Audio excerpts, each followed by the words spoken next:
Hey guys, it's Kate back at it again with another video, and I'm just gonna give you guys a short update on my life so far in the beautiful Ateneo campus. So one thing I love about Ateneo is that we have so many trees that give us fresh air, but like one thing I hate is that our profs give us so many papers and we end up wasting it all. So I want to learn more about paper and the functions of trees in the environment, so I'm gonna go around and take some interviews. We're joined with Paper. Hello, Paper. Hi, Kate. How does it feel like to be Paper in this society?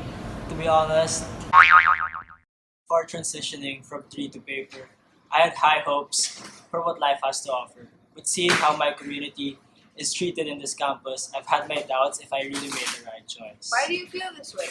Can you expound? Well, I can say that I'm happy and that I can help and serve the students. But see, 96.2% of the students have readings, and some of them are even required to print it, and the profs require them to bring them to class. And most of them only read the readings once or twice. That's so sad. Well, yeah, I guess I'm just sad how trees are constantly cut down to produce paper. Take this campus for an example. Will we reach to the point where the beauty of nature in this campus is sacrificed to create paper? I just hope not. I hope not. A few moments later. I'm here with Luis, and I just want to know how paper is made. Yeah, so it's actually quite simple. Really, all we do is we cut down the tree, then we slice it into bits, grind it up into pulp. Then I don't know what the guys down at the research do, but I heard they put some kind of chalk or like alkaline in it, just to so it's easier to press down into paper. So they add that stuff, they press it down. Then after that, they add more chemicals. Don't ask me, I'm not the scientist here. But eventually, they dry it up, then we ship it out, and we get the money. That's a Yeah. very interesting process, Luis.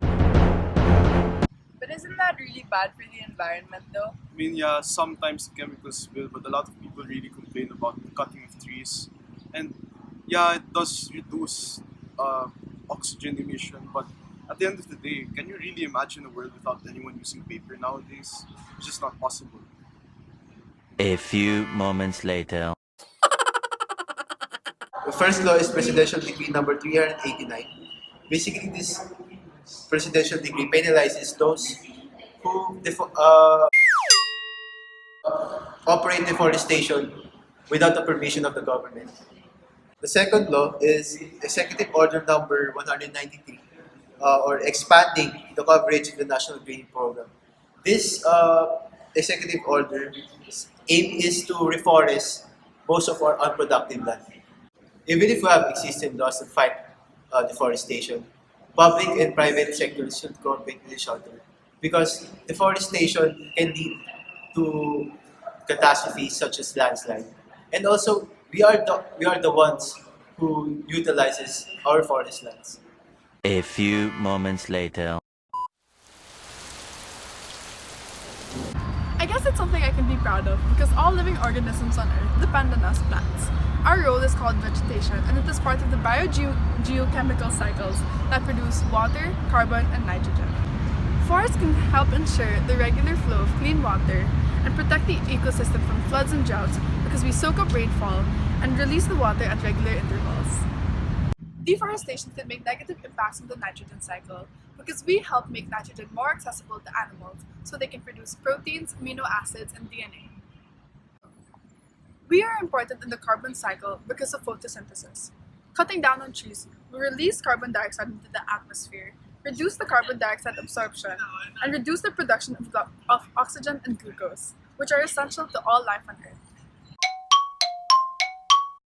So, global warming is an alarming issue that we're having right now, and it's enhanced by the abundance of carbon dioxide in the atmosphere. Ending deforestation won't really solve it completely, but urgent action is needed to cut the other 90% of the emissions. So, what can we do?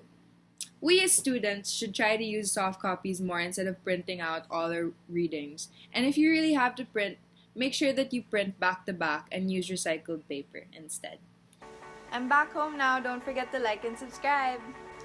See you guys in next week's video. Thanks for watching. Bye!